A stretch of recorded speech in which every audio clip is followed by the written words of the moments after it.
오늘 우리가 읽은 말씀은 이스라엘 백성들이 바벨론에서 포로 귀환하여서 예루살렘 성전을 재건했을 무렵의 이야기입니다. 성전이 재건되었다 하더라도 이 성전을 보호해야 될 예루살렘의 외곽 성벽이 없기 때문에 이스라엘 백성들은 많은 두려움이 있었습니다. 70년 전 예루살렘이 함락될 때에 다윗 왕 때로부터 축조하여서 그 후대 왕들이 보강하고 증강한 예루살렘 성이 끝내 무너져 내려 버렸었고, 지금은 그 성조차도 없으니 재건된 성전이 어떻게 온전히 보존될 수 있을까? 이것이 예루살렘 주민들의 근심과 걱정이었습니다. 이 성의 역사가 굉장히 오래되어져 있습니다. 성경에서도 거의 성경의 첫 부분이라고 할 가인과 아벨 때에 가인이 아벨을 죽이고 난 후 에덴의 동쪽 놋 땅으로 추방당한 후 바로 하은 일이 가인이 그곳에서 성을 쌓았다라는 표현이 창세기 4장에 나타납니다. 오늘 우리 2장 5절에 불로 둘러싼 성곽, 여기서 사용된 단어가 우리가 성경에서 보편적으로 쓰는 예루살렘 성 할 때 바로 그 단어인데, 창세기 4장에 가인이 쌓은 성이라는 표현은 비록 한글로는 성이라고 번역이 되어 있지만 다른 단어입니다. 아마도 이것은 성벽의 변천 역사를 표현해주고 있는 것이라고 보여지는데, 초창기의 인류는 마을, 촌락, 성읍을 이루었을 겁니다. 그러면 그 집들의 외곽 경계가 하나의 울타리가 되겠죠. 중앙부에 살고 있는 사람이야 비교적 안전함을 느낄 수 있겠습니다만, 외곽에 살고 있는 사람은 그 집의 벽이 무슨 그런 도움과 방패가 되겠어요. 그러다 보니 이제 점점 도시 촌락은 울타리를 만들기 시작을 하고, 그 울타리가 전혀 도움의 기능이 되지를 못하니 나중에는 나무로 목책을 만들고 흙을 두텁게 쌓은 토성이 출현하고, 급기야는 인류는 어느 나라 어느 민족을 불문하고 돌로서 성을 쌓아 올리는 일을 하게 되어졌습니다. 가인의 사례에서 알 수 있듯이 왜 인간은 성을 쌓았는가? 그 출발점은 결국 두려움입니다. 자신이 아벨, 바로 친동생을 죽여버렸기 때문에 누군가 나를 죽이지 않을까 하는 그 막연한 두려움. 혹시 모르실 성도님들이 있으실 것 같아서 아담과 하와 사이에 가인과 아벨, 그리고 아벨이 죽고 난 이후에 셋을 태어나게, 세 번째 아들인 이름이 셋이죠.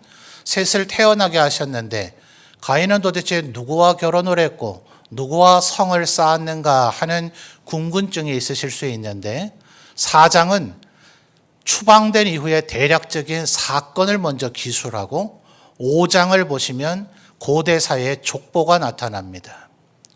아담은 가인과 아벨 셋을 낳은 후에 무려 830년을 더 살면서 수많은 자녀들을 출산을 했는데, 그 아이들의 이름을 성경이 다 적을 이유가 없는 것입니다.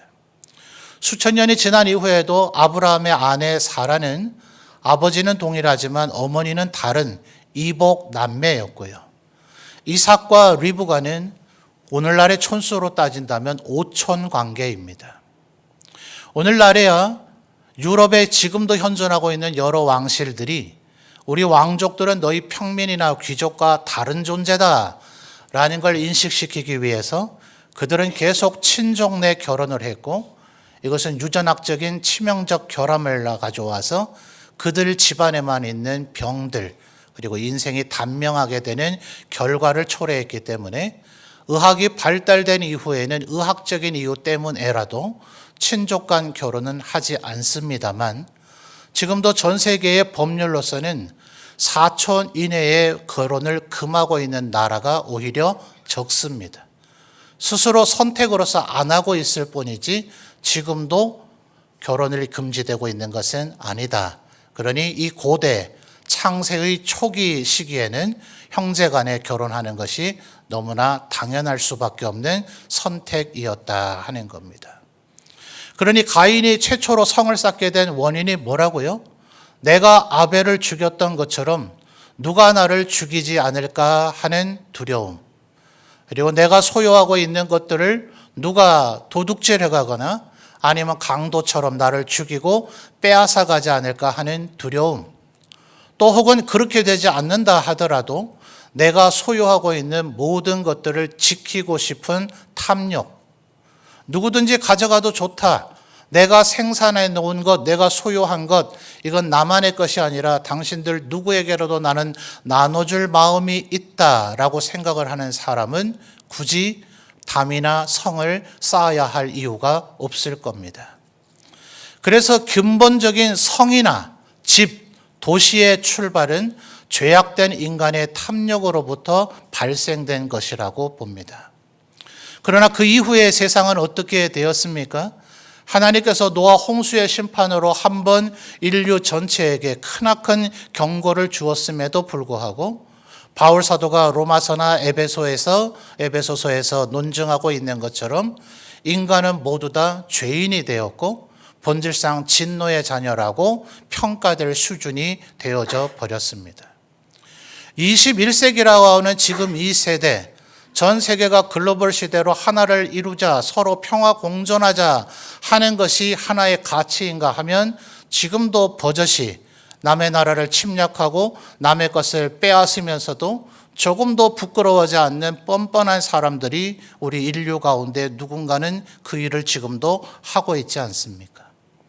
그러니 인간은 이제는 필연적으로 꼭 탐욕과 두려움 때문이 아니라 하더라도 자기를 지키고 보호하기 위한 성을 쌓을 수밖에 없는 그런 시대를 인간들이 살아가고 있다 하는 것입니다.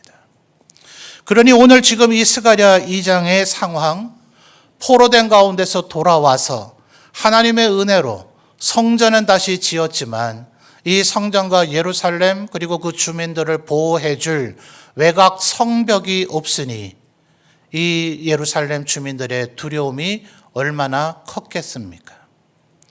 그러나 여러분 잘 생각을 해보시면 성이 있다고 해서 꼭 두려움이 없는 것은 아닙니다.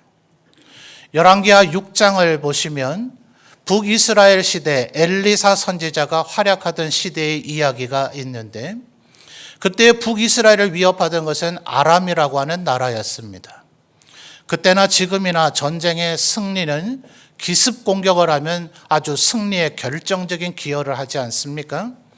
아람의 군대가 이스라엘을 기습으로 공격을 해오는데 그때마다 하나님께서 엘리사 선지자에게 그것을 알게 하셔서 이스라엘 왕에게 아람 군대가 지금 어디로 쳐들어오니 군대를 보내어 수비하라.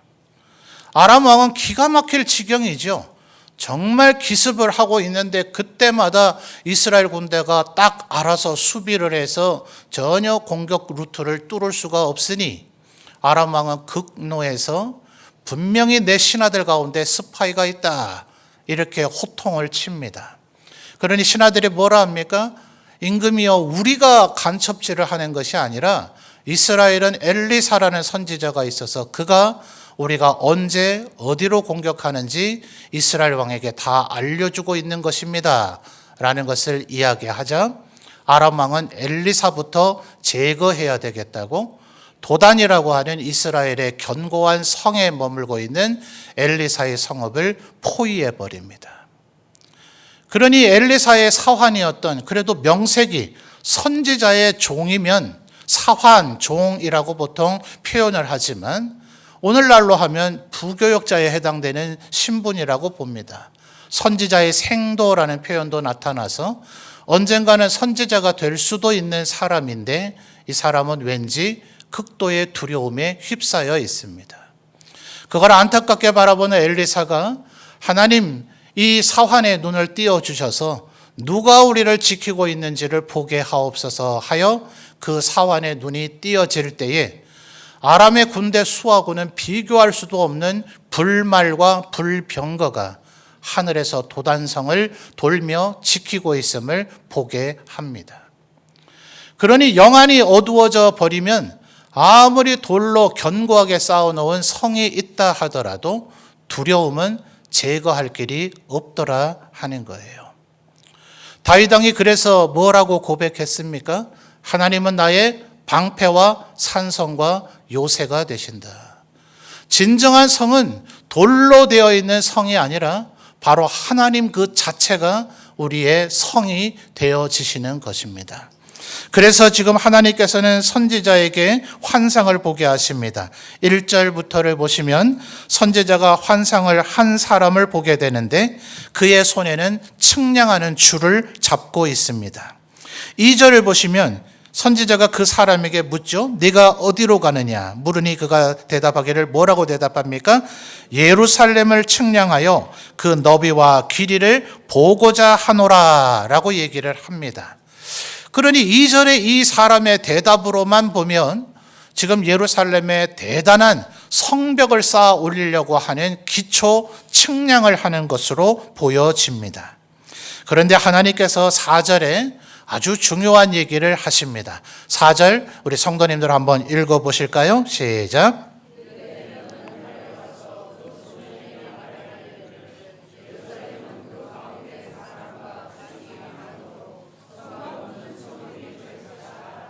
아멘. 4절 중반절에 성을 쌓아주겠다 하십니까? 아니라고 하십니까? 아니라고 하셔요. 왜냐하면 예루살렘은 그 가운데 사람과 가축이 많아질 것이기 때문에 성곽이 없는 성읍이 되게 하겠다 하는 거예요. 처음에는 울타리나 목책 혹은 흙으로 토성을 지었지만 말씀드렸듯 인류는 어느 나라를 불문하고 결국 돌로 성을 쌓아 올렸습니다. 문제는 돌로 성을 쌓는 것이 비용도 많이 들고 기간도 많이 들지만 가장 치명적인 단점은 한번 쌓고 나면 그걸 확장할 방법이 없다는 거예요. 그걸 다시 헐어내고 더 넓게 성벽을 쌓으려면 애초에 성벽을 쌓았던 것에 5, 6배의 시간과 비용이 들 겁니다. 그러니 누가 그런 일을 하겠어요? 그래서 성을 애초부터 크게 쌓으면 좋겠지만 크면 클수록 공사비는 천정부지로 올라가서 무리한 공사를 하다가 왕조가 망한 일도 고대 역사에는 허다합니다. 그러니 누가 함부로 크게 공력을 일으킬 수 있겠습니까? 그래서 한번 성을 쌓고 나면 그 성은 성 안에 있는 사람은 견고히 지켜줄런지는 모르지만 성 안에 살 수 있는 사람의 수는 한계가 있죠. 그래서 성전이 있으니 제사장과 그 무리들이 살 것이고 왕궁이 있으니 왕과 왕실 사람들이 살 것이고 그리고 그들을 보좌하고 도울 레위인들이나 또 우리 한국적으로 말하면 내시나 상궁 같은 분들이 거기에 살 것이고 고위 신하들이나 조금 거상들이 거기에 살 뿐 나머지는 성 안에서 살 수가 없는 거죠. 그래서 유럽식으로 표현하면 주로 이 성 도시들을 버그 혹은 브루 이렇게 유럽의 여러 언어들이 표현을 합니다. 그래서 성 안에 사는 사람, 성 밖에 사는 사람 해서 성 안에 살고 있는 돈과 힘과 권력을 가진 사람들이라는 뜻으로 부르조아라고 하는 용어가 바로 거기서 파생이 된 겁니다.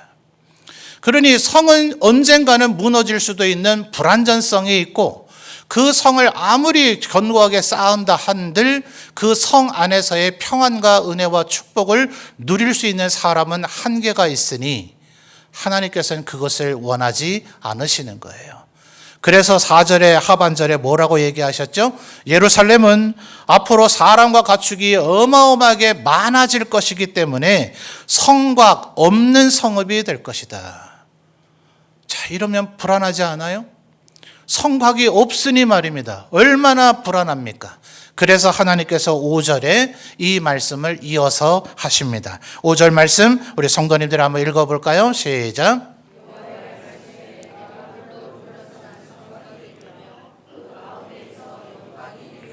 아멘. 아까 열왕기하 6장에서 엘리사의 사환이 도단성을 보호하고 있는 하나님의 군대, 불말과 불병거를 보고도 마음의 안심을 얻었는데, 만약 성 자체가 불성벽으로 되어 있다면 이는 얼마나 든든하겠습니까?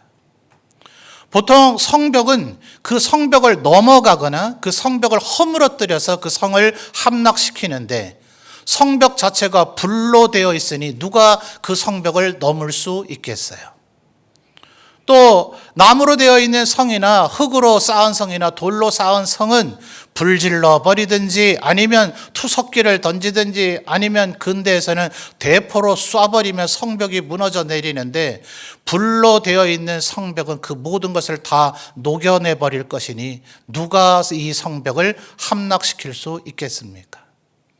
또 하나님께서 이스라엘 백성들이 광야에서 40년 동안 유랑할 때 불기둥으로 그들을 보호하시고, 바로의 군대가 쫓아왔을 때 뒤편에서 마치 방벽처럼 바로의 군대를 막아두셨다가 홍해를 가르시는 일을 행하셨죠.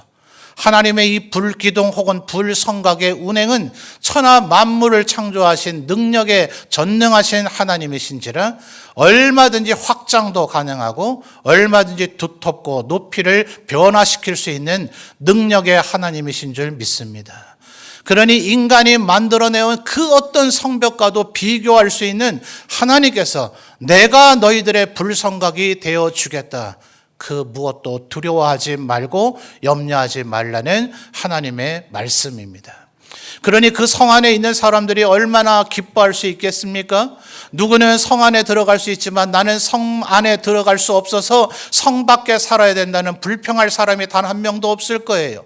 오직 하나님만 의지하는 자, 하나님의 보호하심 아래 살기를 소원하는 자는 이 성 안으로 들어올 수 있을 것이니 만민이 하나님의 보호를 받을 것이며 그 누구도 그들을 침략할 수 없을 것이니 그들은 하나님 앞에 감사와 찬양과 영광을 돌릴 수 있을 것입니다. 그래서 5절 하반절에 내가 그 가운데서 영광이 되리라. 내가 불성각으로 너희를 지켜줄 것이니 너희는 그 어떤 근심 걱정 염려도 없을 것이며 너희의 모든 문제가 해결되어져 너희들이 나에게 찬양을 돌리게 될 것이다 라고 주님은 이야기하고 계신 것입니다. 그렇다면 그 뒤에 예루살렘 성은 안 쌓아졌어야 맞지 않습니까? 말씀드렸더니 이 스가랴 선지자의 시대는 포로 귀환 후 예루살렘 성전은 지금 재건중이나 아직 예루살렘 성벽은 쌓지 못한 상황 가운데 주신 말씀인데, 이때로부터 약 100년이 흐른 후 느헤미야에 의해서 결국 성벽이 쌓여지게 됩니다. 느헤미야가 성을 쌓고자 하는 내 고향, 내 조상들이 살던 예루살렘 성이 무너진 채로 아직 있다. 그래서 그것 때문에 통곡할 때에 하나님 앞에 4개월 동안 기도했는데, 지금의 말씀대로라면 하나님께서 느헤미야야, 너는 내가 스가랴에게 준 말씀을 모르느냐? 내가 불성각이 되어 주겠다 하지 않았느냐? 네가 왜 쓸데없이 예루살렘 성을 쌓고자 하느냐라고 말씀하셨어야 맞지 않아요? 그런데 예루살렘에 도착한 느헤미야는 말하기를 하나님께서 내 마음에 이 귀한 뜻을 품게 하사 내가 이곳에 오게 되었으므로, 내 하나님의 도우심으로 내가 이곳에 오게 되었으므로 우리가 이제 예루살렘 성을 건축하고 다시는 수치를 당하지 말자고 이야기합니다. 하나님이 왜 이러시는 거예요? 내가 불성각이 되어주겠다 하셨다면 그 이후에 그 어떤 세대에게라도 뭐 때문에 너희들이 성을 쌓으려고 하느냐, 나를 못 믿느냐, 이렇게 얘기하셨어야 되는데, 하나님께서는 내가 불성각이 되어주겠다고 하시고서는 느헤미야에게는 성을 쌓겠다 하신 것을 허락하시고 도우셨더란 말이죠. 여러분, 아무리 성을 쌓아도 이 예루살렘 성이 원래 여부스 족속들에 의하여 성곽이 있기는 했겠으나 이곳을 예루살렘 이스라엘의 수도로 삼고 이 성을 견고하게 만든 이가 다윗입니다. 그리고 열왕기를 잘 보면 다윗을 닮은 다윗 창의 현신이라고 불려지는 아마샤, 우시야, 히스기야 같은 경건한 왕들이 이 예루살렘 성을 더 보강하고 증강합니다. 그런데 왜 이 성은 무너졌을까요? 성 자체를 의지하면 그 성은 절대로 우리의 도움이 되지를 못합니다. 그러나 그 성을 지켜주실 하나님을 의지할 때 그 성이 진정한 우리의 산성이 되어지는 것이죠. 여러분, 다윗 왕이 골리앗과 싸울 때 무엇으로 싸웠습니까?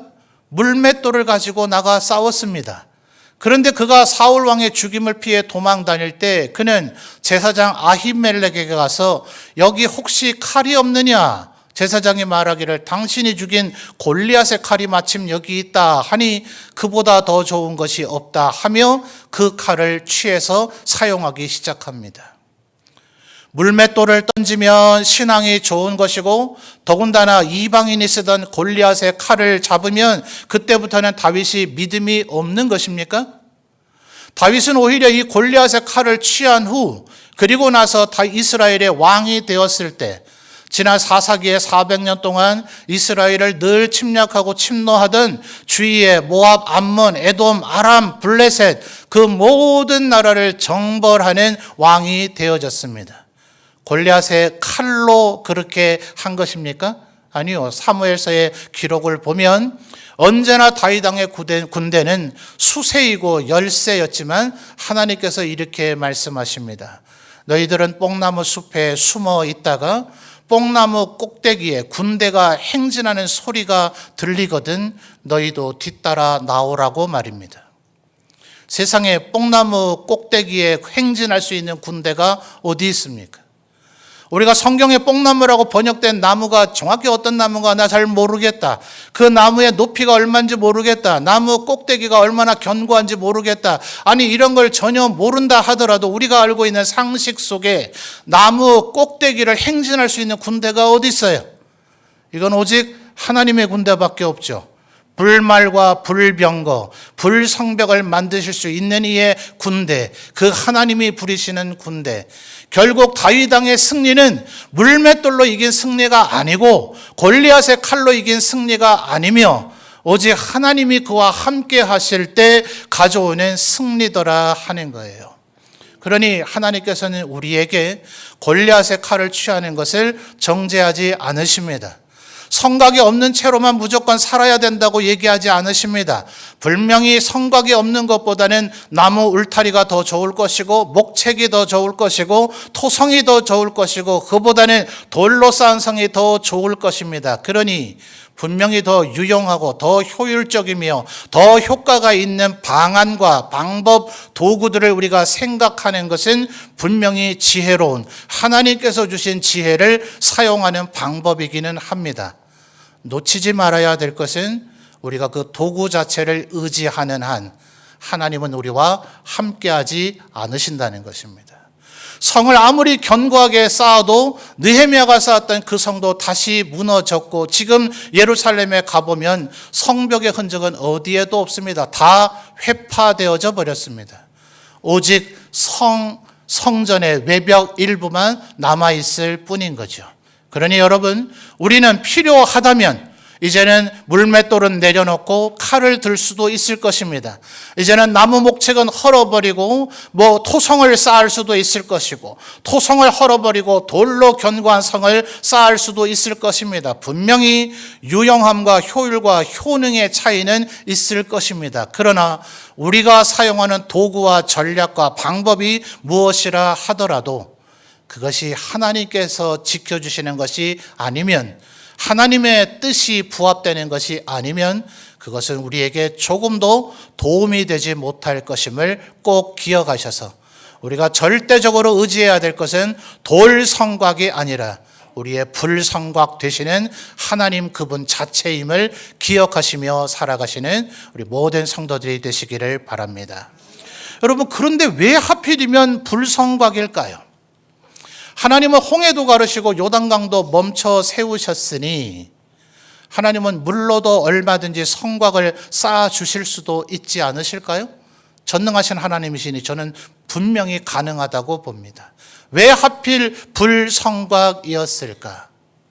성경을 보니 예수님께서 세례 요한의 세례를 설명하시면서 이렇게 얘기하죠. 세례 요한은 물로 세례를 주었지만 내 뒤에 불과 성령으로 세례를 주는 이가 올 것이다 라고 세례 요한이 예수님에 대해서 설명을 했죠.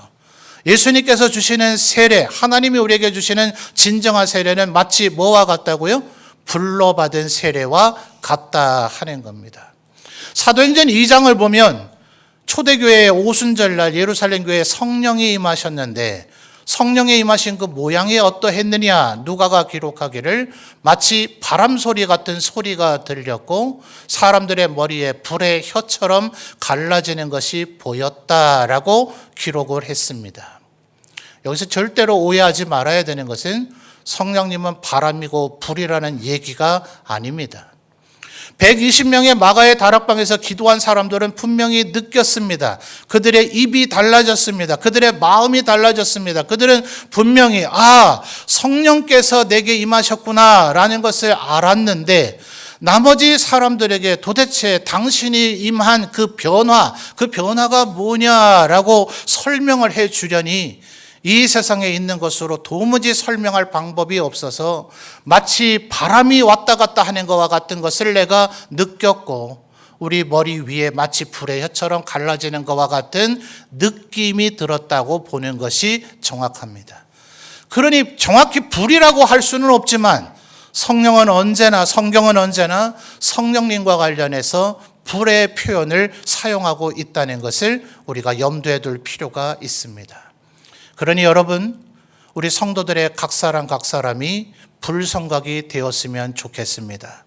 여러분의 가족 모두가 성령에 사로잡혀서 하나님을 온전히 잘 섬기면 더욱 좋긴 하겠지만 그렇지 못하다면 지금 예배하는 여러분 가정에 불성각이 되어 준다면 여러분 한 사람으로 말미암아 여러분의 가족들은 안전할 수 있을 것입니다. 우리 모든 성도들이 성령의 사람, 불의 사람이 되면 이루 말할 나위 없이 더 좋은 것이겠지만 우리 모두가 그렇지 못한다 하더라도 우리 가운데 성령에 사로잡힌 사람이 마치 우리 외곽 성벽처럼 불성각이 되어 준다면 우리 점천제일교회 깃들인 모든 사람들이 하나님의 은혜와 살펴주심과 도우심의 축복을 누리게 될 수 있을 것입니다. 오늘 예배하는 우리 모든 성도들이 성령의 사람, 불의 사람 되기를 주님의 이름으로 축원합니다. 여러분이 불성각이 되어 살아가시기를 주님의 이름으로 축원합니다. 우리를 절대적으로 지키고 보호하실 하나님이 나의 불성각이 되셨다는 것을 믿고 신뢰하며 살아가시는 우리 모든 성도들이 되시기를 주님의 이름으로 축원합니다.